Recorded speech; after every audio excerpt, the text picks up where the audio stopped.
This is PENSDOWN. Here we engage journalists, active or otherwise, to talk about all that they went through in their journalism journey. Here, the journalist is the newsmaker, not the reporter or the presenter. I have been joined today by a multiple award-winning investigative journalist who is currently editor-in-chief of Divine Mercy Radio Television, DMR-TV, Cameroon. He is also former copy editor of Cameroon's foremost English language newspaper, The Post, and political editor of Cameroon's oldest magazine, Panorama. The versatile reporter also edits several quarterly magazines and periodicals. He is a communications scholar and PhD candidate in the University of Bue, currently on research. His decade-long stint with investigative journalism has enabled him to unearth several big stories that have brought about drastic change in administrative decisions and policies in Cameroon. One of such investigative pieces was titled Battle Against COVID-19, How Top Government Functionaries are Fleecing from COVID-19 Trust Fund and Milking the State Treasury Dry.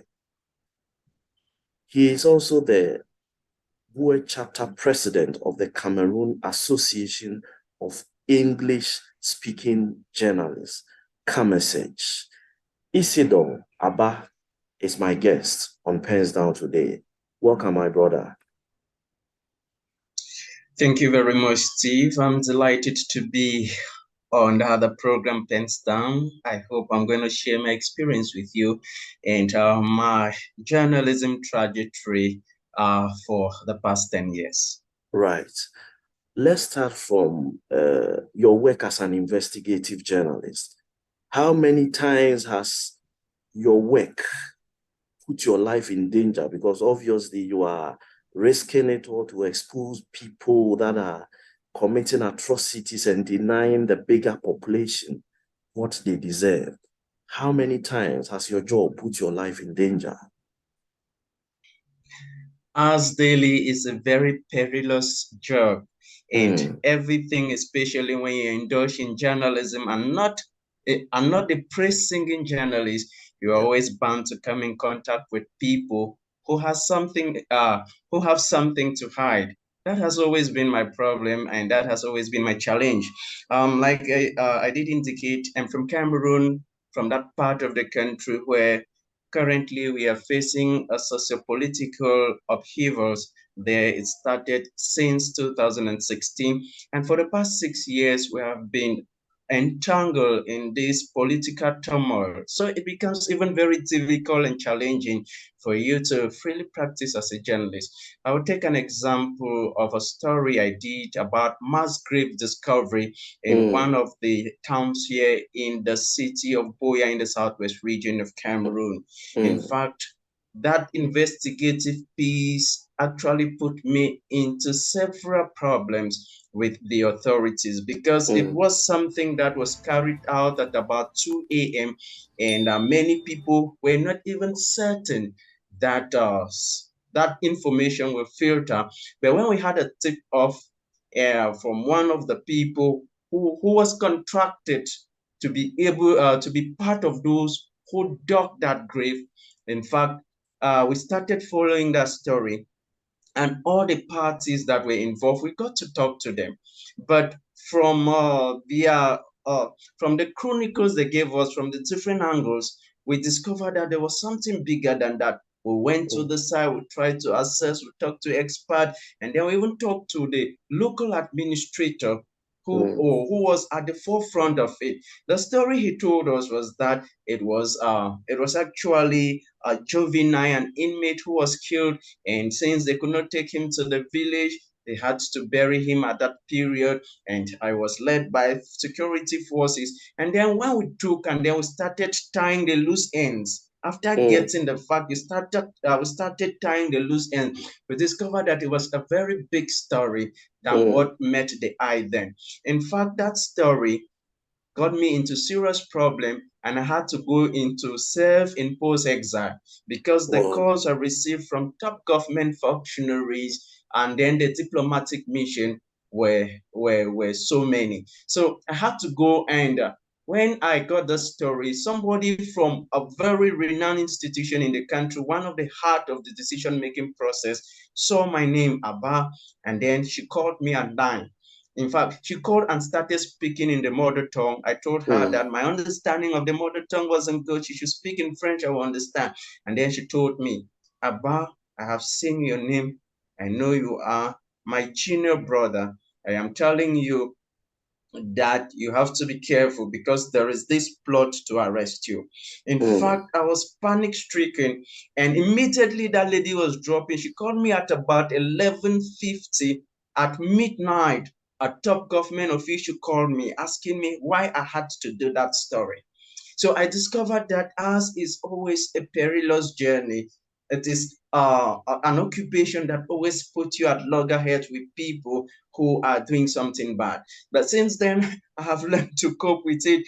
And should we stop? No. Should we relent? No. We think that the only way we can contribute our own quota as a mm, watchdog of society is to be able to unearth and bring to the fore this very big story that a lot of people may just want to sweep under the carpet. mm. You are a communication scholar currently doing your research for PhD. Journalism is suffering a lot of attrition. So many trained, highly qualified professionals are abandoning the profession and moving into other areas. I am curious, are we going to lose you with this, your PhD and your academia and your scholarship and all that? Are we going to lose you also? That is a question I myself am battling with so many times. And like I said, that is one of my worries, and that is what I'm looking at in my Mm, research. I'm looking at the political economy of the print and mm, how it shaped how it shapes media content. I'm mm, worried about print media. Having started as a print journalist, I'm worried about the sustainability given the economic shocks, given the interaction between the media, given the present dispensation of the social media where most of the tabloids are moving online, and given the dwindling nature of revenue, I'm really sorry that we may one day get up and we may not have the tabloids that used to animate our day. So that is why I'm looking at how this relationship between the government, the economy, is actually affecting how we shape media content. And my inspiration is coming from my country. My country has a very peculiar way of doing things. Maybe in Ghana, for example, in mm, Nigeria and other mm, countries, especially in the south, in southern Africa, their medias are very strong. In fact, they have institutions. But here in a country where first access to information is a problem, and where journalism is a job for every other person, if mm, because the law has permitted it, and we have a government that is not too media friendly, and how are journalists coping within this without commercializing the newsroom? That is my worry, and I'm scared and I'm afraid that if nothing is really done, we may just wake up one morning, especially in Cameroon, without newspaper, given that even it is happening concomitantly at a time when the government is, of course, taking over, has captured the media, is taking over the media. Media capture is when a government actually controls media output either directly or indirectly. Now, the media in Cameroon, especially print, relies so much on government subvention, which is even nothing to write home about. It may not be as good as that in of course in Ghana, and of mm, course with the plethora of other media organs every day coming up, we're beginning to see a media that has turned is changing its role. Instead of being the watchdog, it's becoming a praise singing media for the government. So I'm worried that what most consumers, especially of the print these days in Cameroon, are consuming is not news, it's propaganda. It's either you're singing, and the government has understood that since the media is weak, we don't even have a strong private sector where you can have revenues through advertisement to the media. So it's made the whole issue complicated. So this is what I'm looking at, how we can be able to still maintain that independent editorial policy given the dire political economy without actually going cap in hand to the executive, which they are not even willing to help us. They can take us how much their interest is being protected, but not how much we contribute to nation building through an independent media. I'm happy you have. There was a question I was coming And to, just but to you've say dealt that with it. losing me, Steve, just to say, you're asking if you're going to lose me sometime, you just have to weigh the options, which is better. But I still think that journalism is what actually make me take it, make me live the kind of life I want.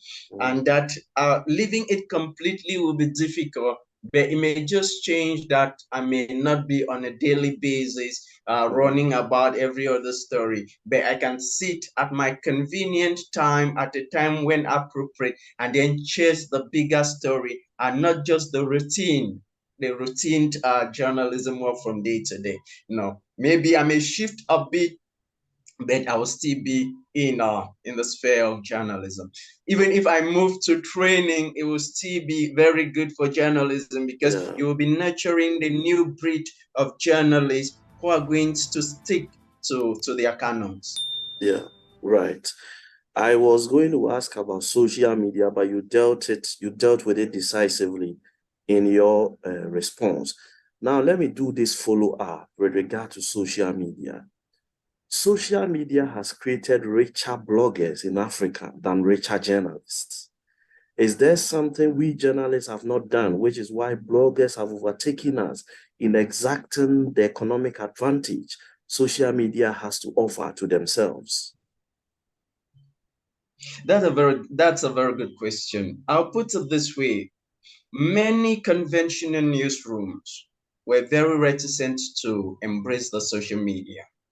But social media has come to stay, whether as journalists or not, we like it or not, it's come to stay. The only thing now is adapting to the possibilities and the new market that the social media is having. Yeah, many people, especially maybe who are not trained journalists, quickly embrace it and become blogger. Some becomes the pace setter of their society. And many trained journalists were still reticent. They still wanted the to stick to the way journalism is practiced. You go, you collect, you verify before you want to post. Blogger has already done that. So it took first away. Social media took away the breaking news prerogative that was reserved for journalists, especially for conventional media like the print or the radio. They took that away. Before something happens, you already find it on social media. For example, Facebook, which is widely used here in Cameroon. So the privilege that journalists had then for breaking news was gone. Something is happening, somebody with an Android phone and things. But I think has already posted it on social media. The comments start coming, the traffic start going, and before you go, you take your time. The button next to editorial policy, you have to cross-check to verify, to do that, to talk to both parties for accuracy and balance. Everybody is already aware of the news. So that prerogative we had was gone. That rare opportunity we had, that this is the news where everybody will be sitting at 7:30 Cameroon time to watch television for the breaking news was gone. So now we only had to be able to adapt to the changing times. Before most newsrooms, most organs came to realize that they will have to adapt to this. It was already too late. Bloggers had come in, and of course, they are taking over the market. And now journalists were trained journalists and media institutions were running behind them. But we think that um, For we may think that the consumers are a gory public who don't understand, but I think the media can reassert their authority.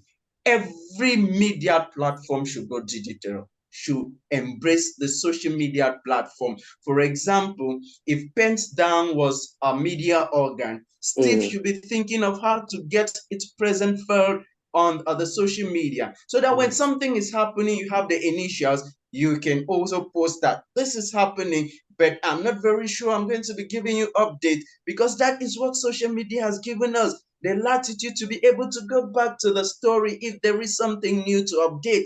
And while you're updating, you're keeping people very glued to it, and you're giving them snippets that with all of this, we are promising you that a bigger story and the in-depth, going behind the scene, going behind the headline, will be coming out in the tabloid, for example, version of PENSDOWN. I'm just taking PENSDOWN as Yes, a I get you. hypothetical example, so that you keep them, you whet the appetite of the people, and they are looking forward to purchasing PENSDOWN when the tabloid is on the stand. So when they are coming, they already have a 4 days of what is happening, but now they are coming back to the media for the details that we are getting to get the juicy part of what the online could not give us. Now we are getting, but we have a media organ, or we still have some newspaper who, after the social media has broken the news, they will still come back with a similar headline. They don't go beyond that. And that is why I say, for the print to remain relevant,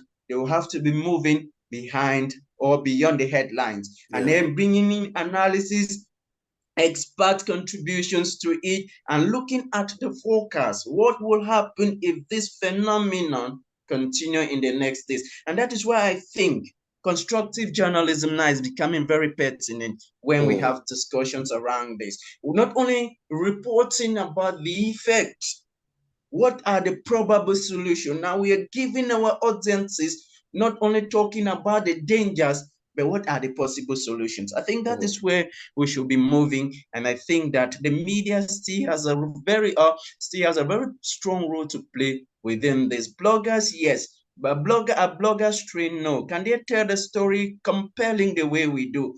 I doubt, and that is why we think that there is this discrepancy who a journalist is and who is a blogger is.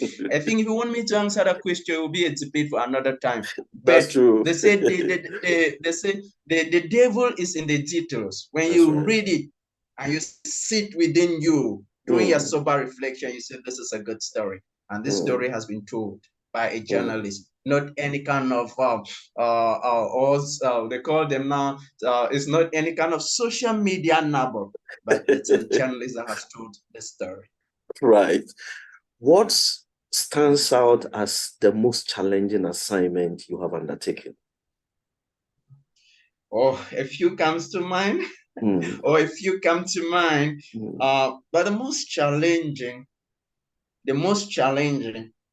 not necessarily the most that had the greatest effect, but the most challenging was how to investigate how Cameroon was fighting COVID-19 in prisons.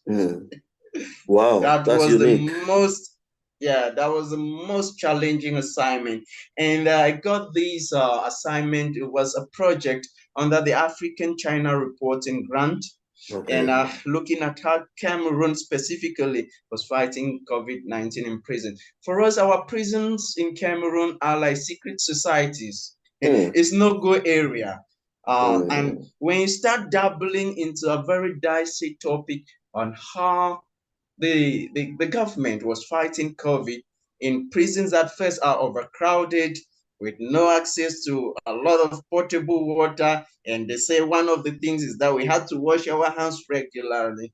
Steve, at several instances, I thought of giving up that assignment because it Wow. was hectic, bottlenecks, but we have to use the intuition and the skills we've acquired on how to go around those things. Sometimes you want to post as a visitor, you are visiting people you don't know just to be able to get information. It was crazy. And then when eventually you need authorization from the central government to be able to talk to this, the bottlenecks were just enormous. But I think that was the most challenging. And when I went through that process, I came back and said, wow, I don't know why journalists don't work I don't know why in my country journalists don't work in synergy with the forces of law and order, especially the judicial arms of the government who does investigation to be able to come out with very renowned things. They are journalists, they treat investigators or investigator from the security forces always treat journalists as spy and people who are not what to be trusted. But I think that after my investigating how Cameroon was fighting COVID in prison, there can be that platform where actually security forces and journalists can work in synergy to be able to unearth a lot of hidden things and, of course, actually render the justice many citizens yearn for. Does journalism pay? I think, sorry? Does journalism pay? Does it pay? Well, I think journalism pay a lot. If you don't, especially, but in Cameroon, a journalist is synonymous to a poor person if you are not working for the government. And today, even parents forbid their children from going to journalism schools to study journalism because they are looking at what is the future. And that is why I'm saying I'm a president of an association in a region. And this is what I tell journalists.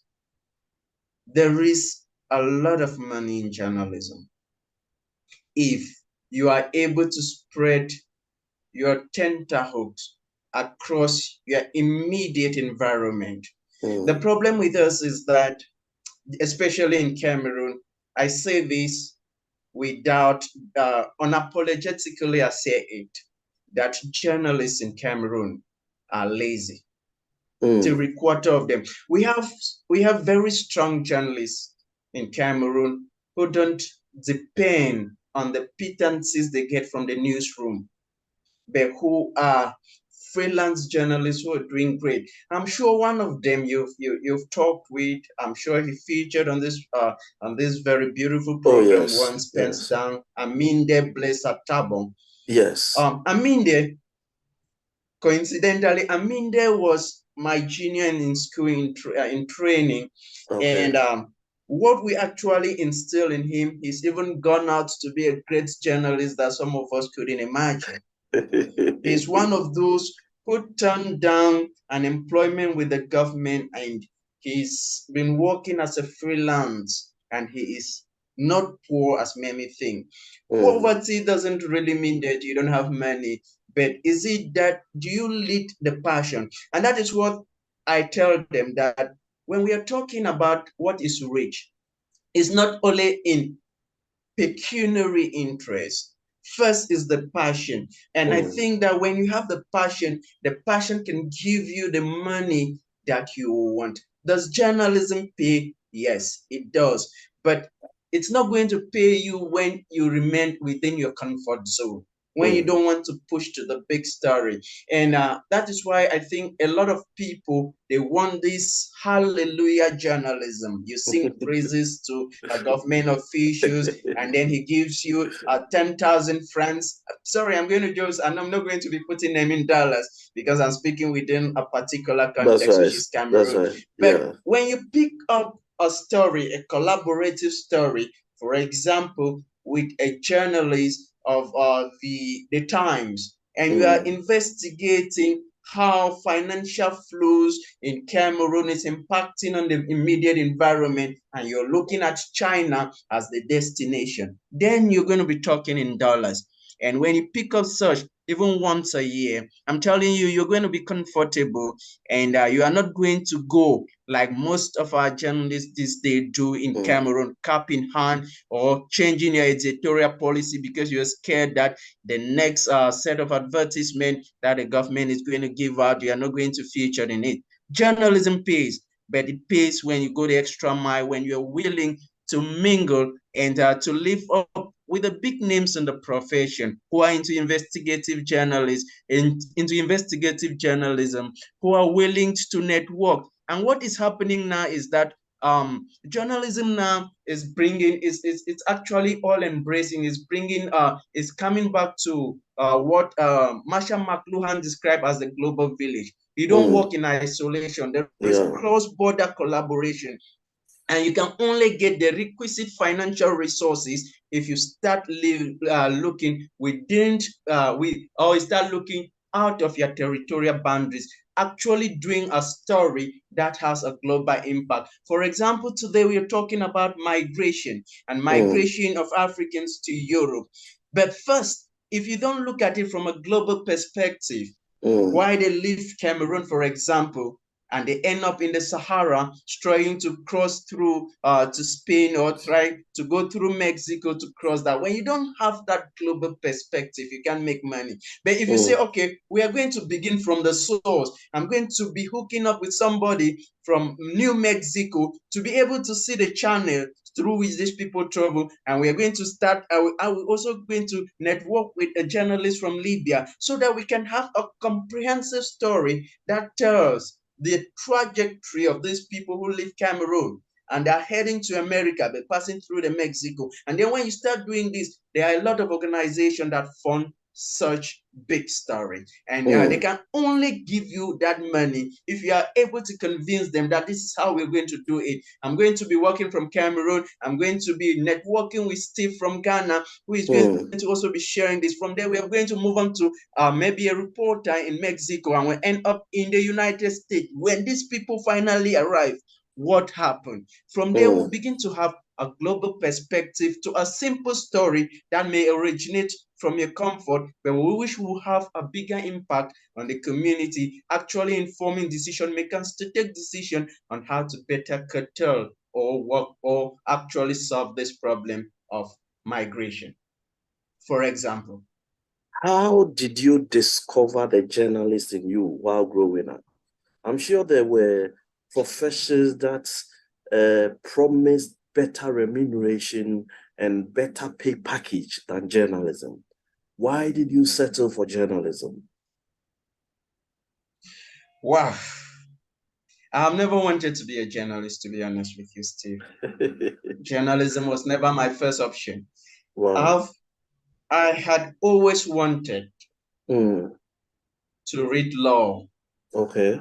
I wanted to be a lawyer because I thought it was a profession that actually appealed to me at first point.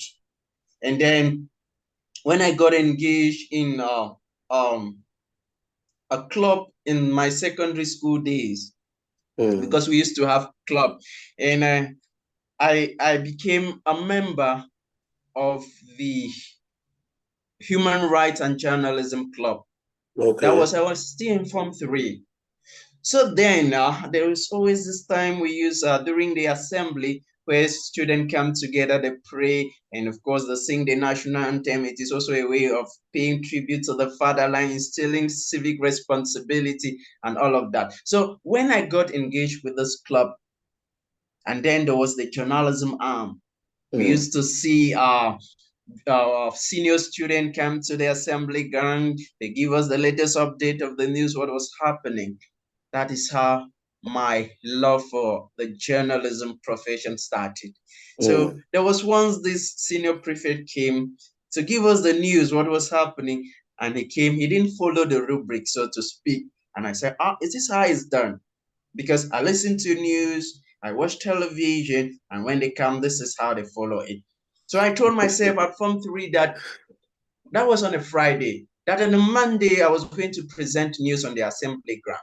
So when I told a classmate of mine. She looked at me. Is this guy crazy? We have students here from high school. Do you think people will leave lower seat for a Form 3 student to actually come and present news on the assembly? But I was determined I was going to do it. And I told her that I was actually going to do it. So during the weekend, I took time, I prepared news. And fortunately, after we left school on that Friday, there were these two senior students got into a scuffle. It was a very big fight. I said, okay, this will be my first news item for the news on Monday. That is what I told myself. And behold, I took time, I wrote that story out. And of course, I said I was going to read. I wrote without the ABCs of journalism. I didn't know, but I said I'm just going to recount what happened, what I witnessed, and that is what I did. So on Monday, when I got to school, I had told the senior prefect I was going to join him to present the news. Fortunately for me, he had not prepared and said there was going to be no news. I said, no, I've prepared the news. Can I give the news? He said, yes, do it. So when they said the person who was coordinating the General Assembly there, or the assembly there, was this the senior discipline master, and said, okay, in the next 10 minutes, we are giving the Human Rights and Journalism Club the opportunity to present to us what's the latest. So when I got on stage, that was my first time addressing the assembly of an entire school, some all close to 800 students on the assembly ground. So when I say, okay, let's now listen to the Human Rights and Journalism Club. I went. Here is the news read by Abah Isidore, first headline. Everybody was like, wow. And then I had murmuring throughout the National Assembly. I gave the headline. The first headline was about the two students. Everybody now was more glued. They want to get the details of what happened. So when I recounted the story of what happened, and when I was ending that, to end this edition of our newscast, a reminder of I could not even give the headline because the senior student just came and lifted me up on the assembly ground and the whole school was. I say, yes, Abah, this is this. And from there, from the journalism club, we used to, the senior student used to invite professionals who were already in the field. So when we have our meeting days, which were always Wednesday, they will come to talk to us, and they say, "You people are doing great. We're going to encourage you. Come to come to town, come to the radio. All the things you write, we'll fine tune them and we'll teach you the basics." That is how from our elementary school day or from the secondary school days, we started going to the radio, we write stories, and then the journalists, they fine tune it that you don't say this, you say this, you say that. That is how my journalism journey started. And from there, as I started getting into it, falling in love with the profession, I think the only thing that journalism gives you is that it makes you a local star because people get to know you. It is not journalist days, and then it gives you all of the fame and then take away the money. Like people will say, you become a giant. People know you. You become popular, and that is how the popularity grew as I embraced the profession. And when I was in upstate, so I started presenting this program in Eden Radio called Youth Carnival that brought us together. It was intended to bring youth together across to discuss about societal issues, youth and drugs and things. So then it became a peak program, so to speak. And we started having sponsorship from one of the strongest brewery companies in Cameroon, actually encouraging us. So to me, that was how the journalism journey started. And after my advanced level, I said, okay, let me go and formalize this and read journalism. That is how I applied to read journalism and mass communication in the University of Buea. And I was trained. That is how I started. From school, from secondary school, now we're talking about leading a dream. But till date, Steve, the passion for law has not actually gone away. And that is why, if you see, I'm looking at stories that have a human right angle, always going back to it. I report a lot about court cases, court rulings, and of course, I hope that one day, if God will permit, I'll still go back to school for a degree in law, because the passion is there. But how That's can right. we do? But there's no regret to make it. Journalism has been great. It's Mm. been a great experience. You get to meet people.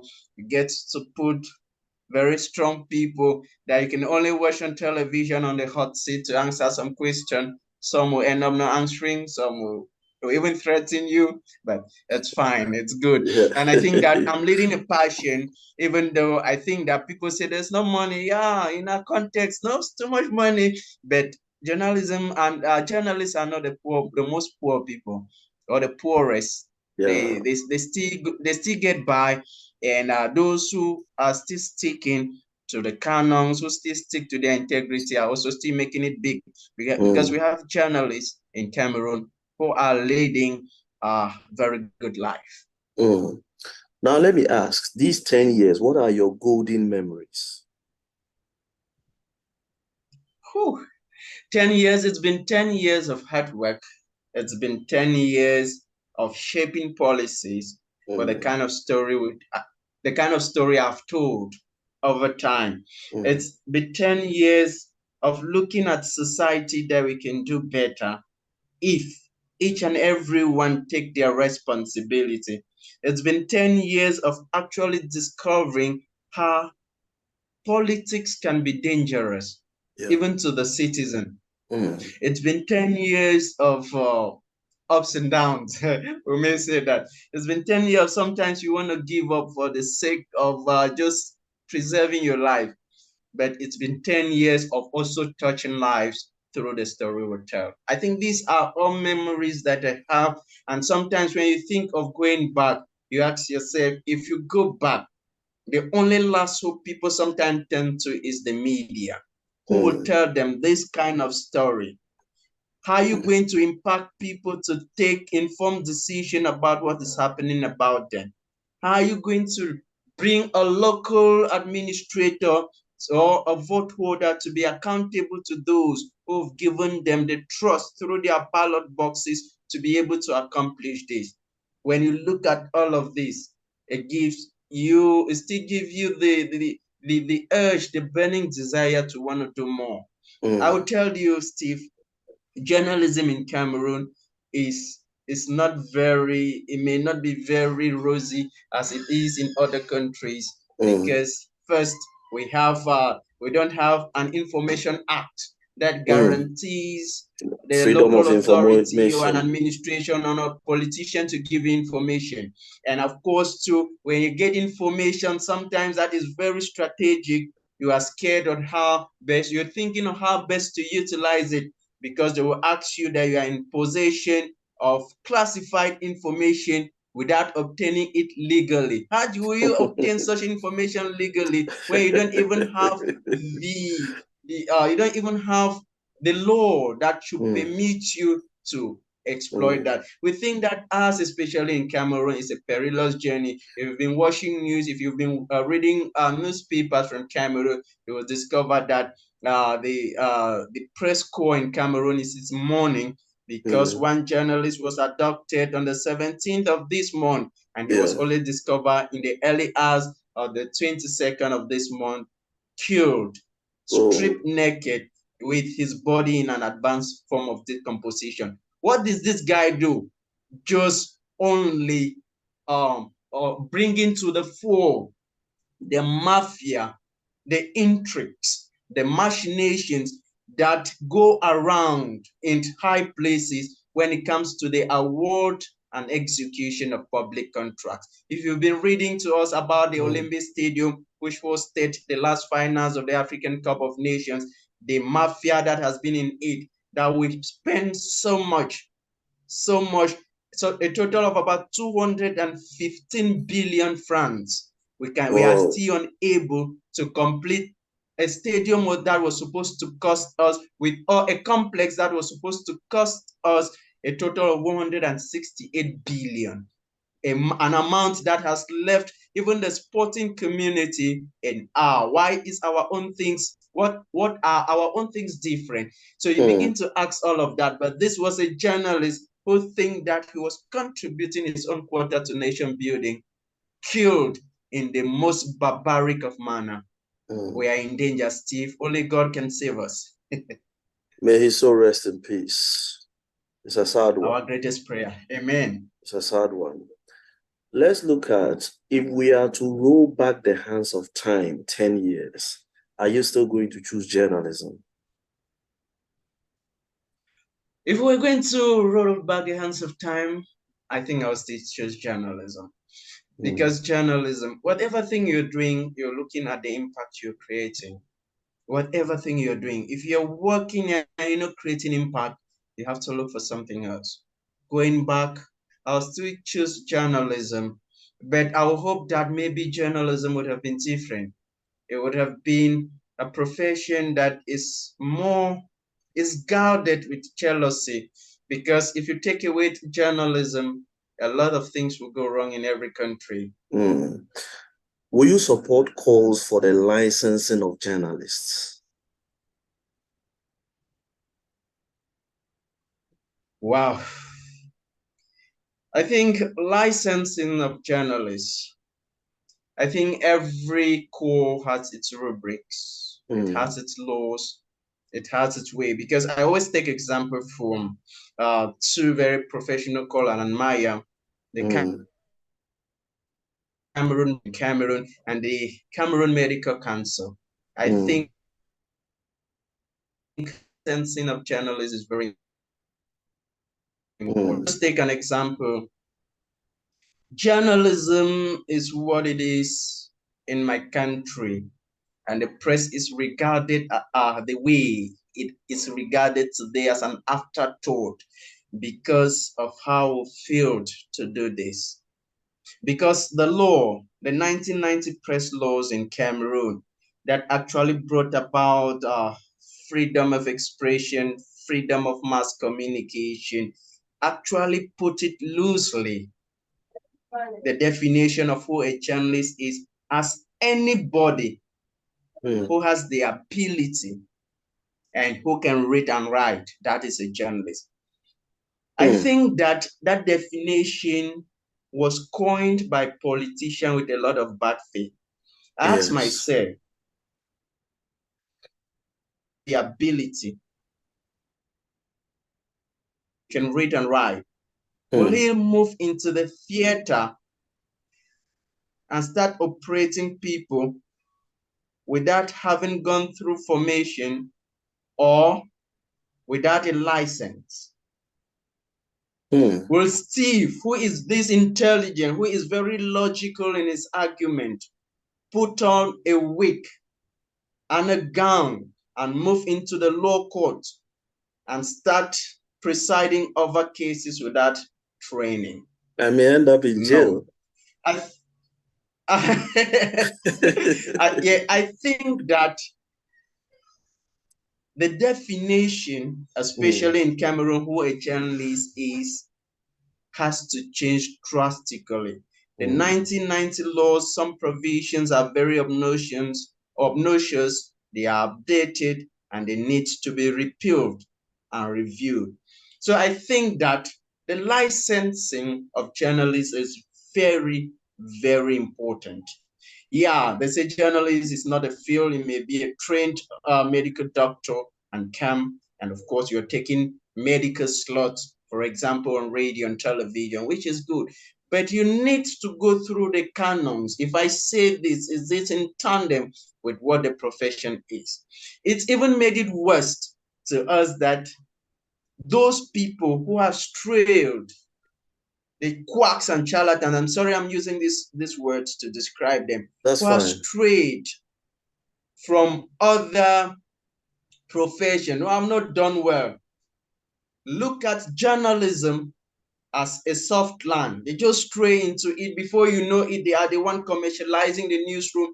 They are the ones giving up important things that are supposed to, even those core values where you say, this is a journalist. For example, when a source actually talk to you on anonymity, these are people who will betray that source.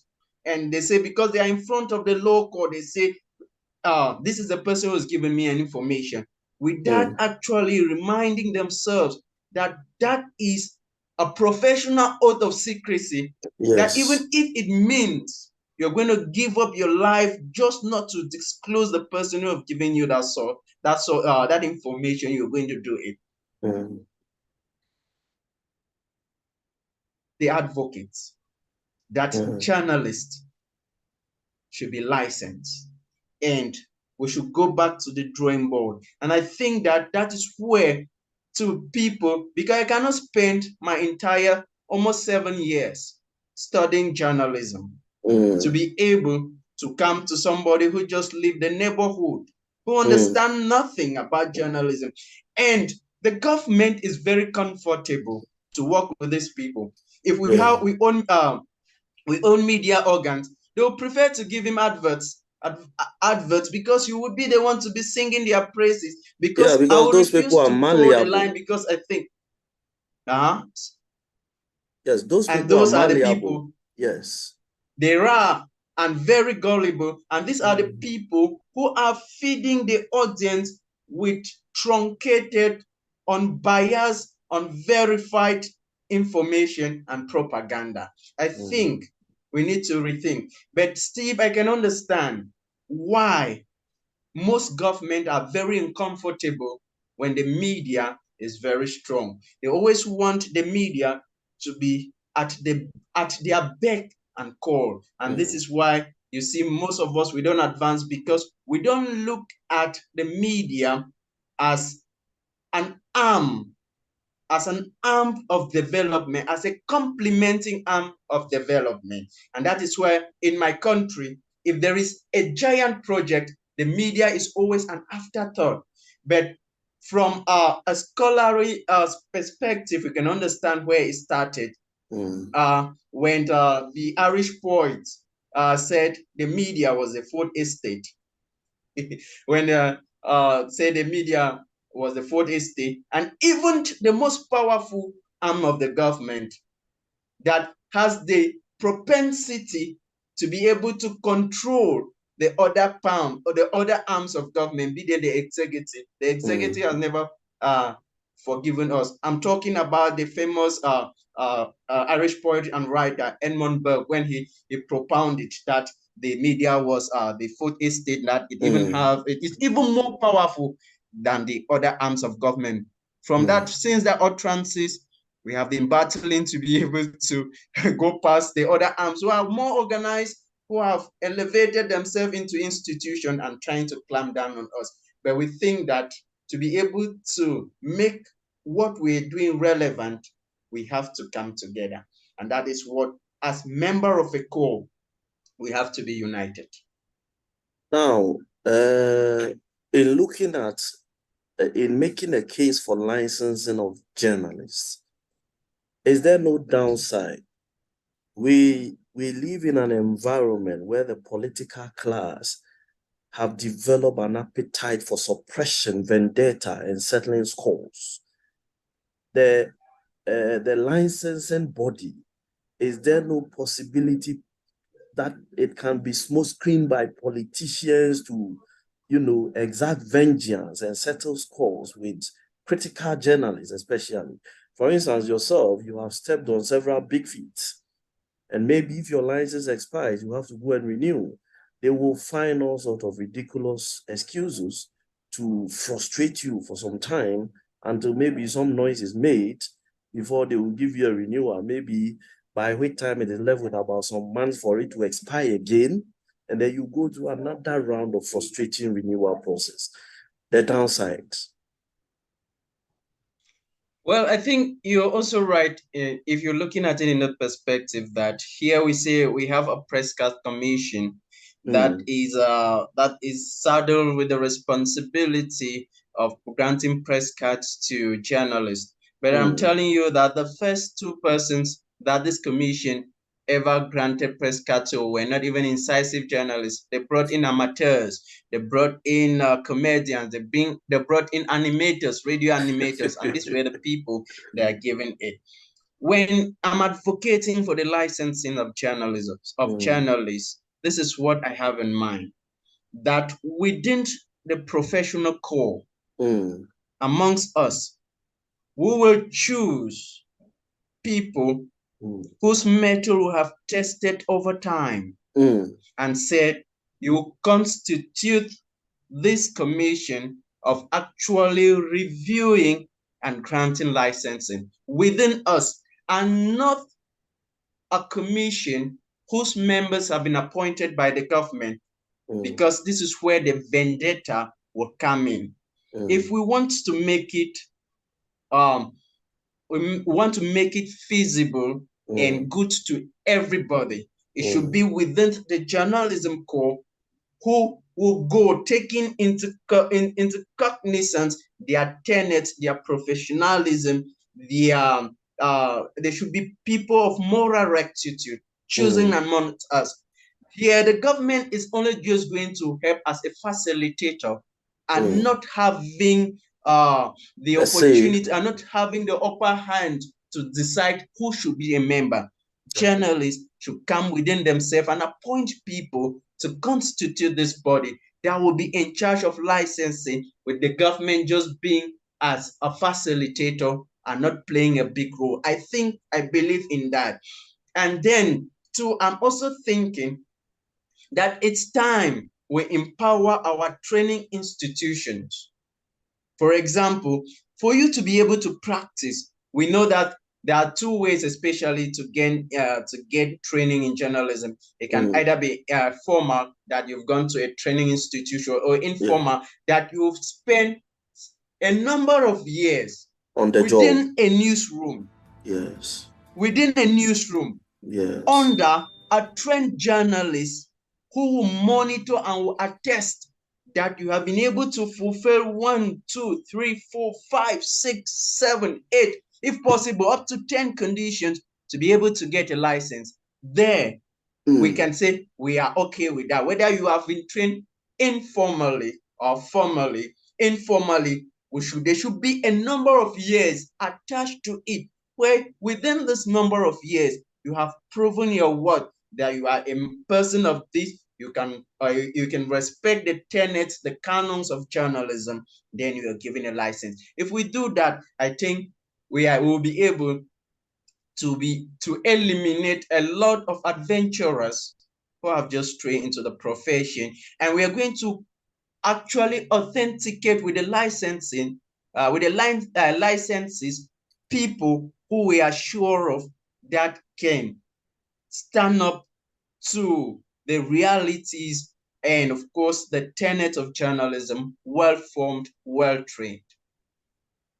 This is one of the most riveting conversations I've had on PENSDOWN. Depth, there is perspective, and there is experience all rolled into one. It couldn't have come at a better time. My final question to you, what is your take on, in Ghana, we call it Soli. That is the shortened form for solidarity. In Cameroon, we call it Gombo. Gombo, yes, or the brown envelope. In Nigeria, it is called the brown envelope syndrome. What is your take on it? Wow. I believe that the concept of a brand envelope, Soli, like you want to call it, Gombo, like I want to call it, stem from the precarious working conditions journalists have been subjected to. First, people will sacrifice everything to be able to get that. Gombo is one thing, and it involves two persons: the person who gives, the person who takes or who collects. What I always ask colleagues is that when you collect Gombo, collecting is one thing. There are people who collect Gombo, and I bet you it will not in any way hinder on the way they will approach the story. The only thing is that the next time you will not be given. That's it. But there are people, because if I tell you that I've never collected, I'll be telling a lie.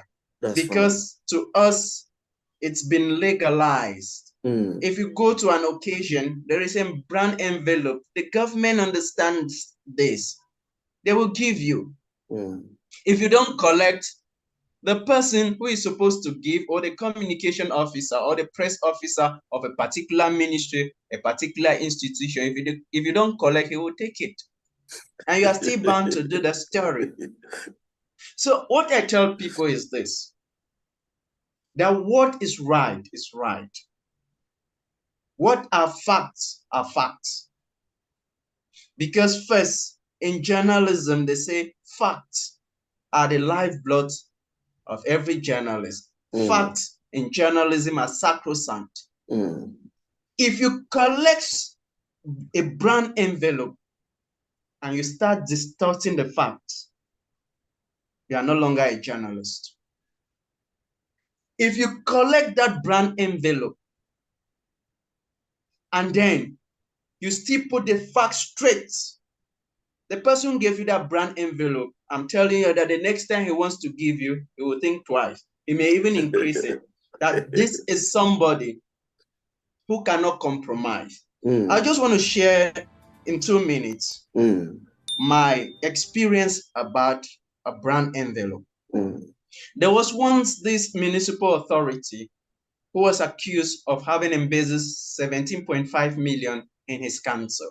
Wow. So a lot of people who went for a council session came back and reported on the story. But then I was working for the Post newspaper. We didn't go there because the mayor had asked us to apply before covering that event, because there was a certain amount in a brand envelope that was supposed to be given to journalists. So we did not apply as a media organ because we thought that a public event you should not apply to cover a public event. Yes. We did not apply. So we didn't even go there at all. So other newspapers talked about it, they didn't carry it. So when he didn't see it, the mayor did not see it in the Post, it was a relief to him. These people did not carry it, thank God. So I'm going to ask for an interview.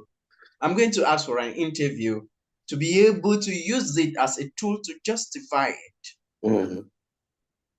So he contacted me and his call was, Mr. Abah, why didn't you come for the coverage we had at the council? Have you seen what your colleagues have written? I told him that, Mr. Lord Mayor, we could not come because we thought I didn't see myself applying to cover a public event. That's why I didn't come. He said, no, it's not like that. Sometimes journalists come here and harass us. I say, harassed? What do you mean by harassed? So he said, okay, I want an interview. I really want to say what these people, it has tarnished my image as a person and as a mayor of a country. I don't think if such press report continue, I'll be given a second mandate. How much is it going to cost me to grant an interview? I said, do you always pay for your interviews? He said, yes. There are some people I give up to 400,000, and there was the last person who came, I was asking $500,000. Wow. I said, okay, we don't pay to grant interviews. If you want to grant an interview, I can give you that, and it's going to cost you nothing. The guy was scandalized. Is it not an interview you want? I'll grant it. So I walked up to my editor-in-chief and I told him that this is what has happened. But what I'm seeing from the body language of this municipal authority is that he wants to use us as a PR tool. That's right. But we are going to grant him the interview. Then the editor-in-chief said, handle that interview. I went back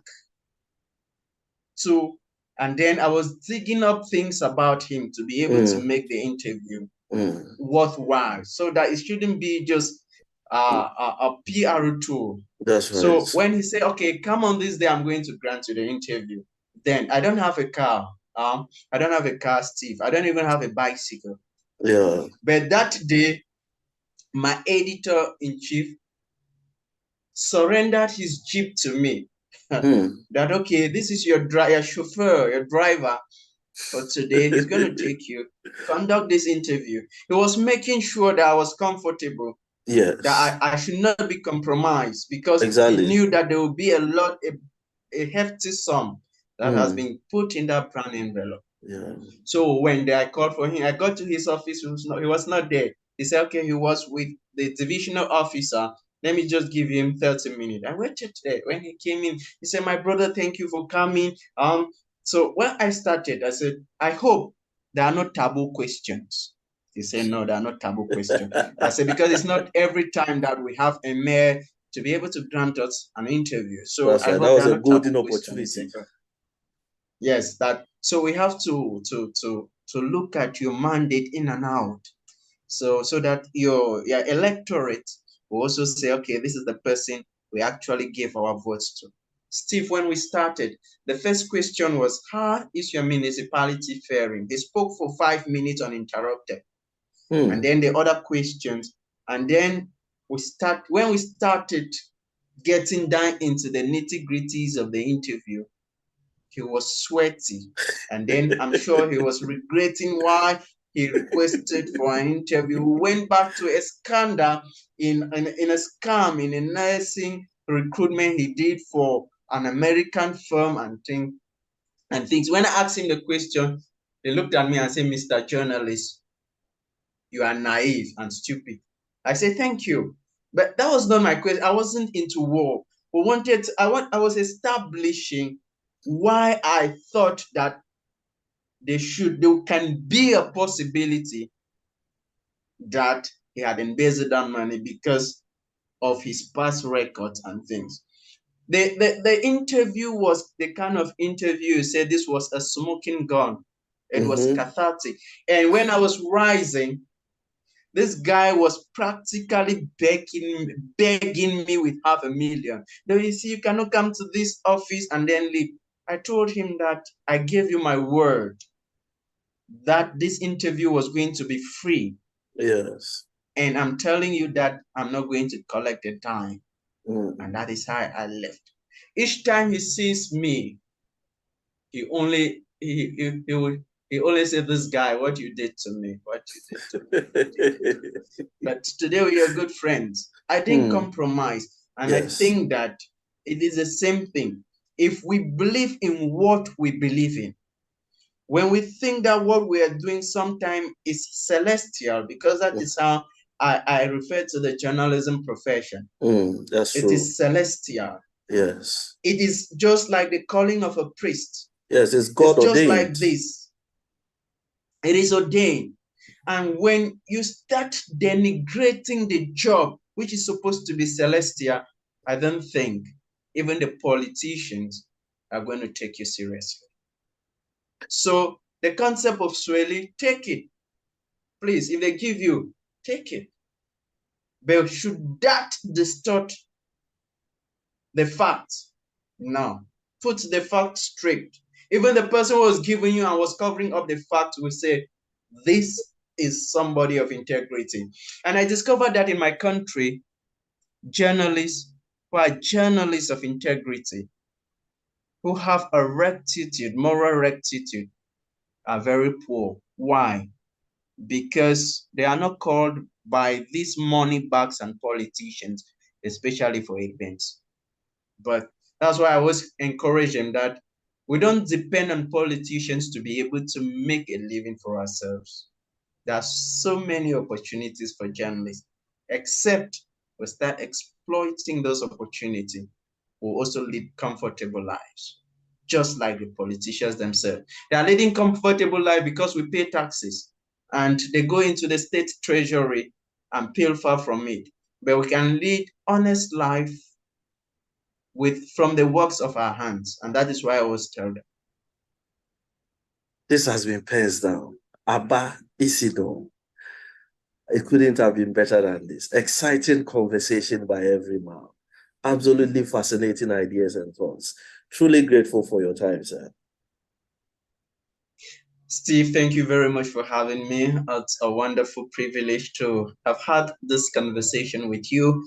Please feel free at any time if there are other issues you want us to talk about. I am open. Thank you very much for having me. It's a platform that I have watched breathtaking, iconic journalists featured in. So when you contacted me, I asked myself, my modest person, What will Steve want to hear from me that the other professionals, journalism icons will look up to? I'm not told him. But I'm happy that I was able to have this conversation with you. Thank you. And it's turned out beautifully, I must say. I mean, the submissions have been excellent, and personally, I have learned a lot.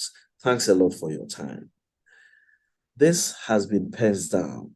Today we've sat with one of our colleagues all the way from Cameroon, and we've looked at his journalism journey, the ups and downs, the good, the bad, and whatever is in between. We'll be back next time with another edition where we'll have a different colleague take his seat or her seat as we talk their journalism journey. Thanks for now. Thanks for joining us. Bye for now.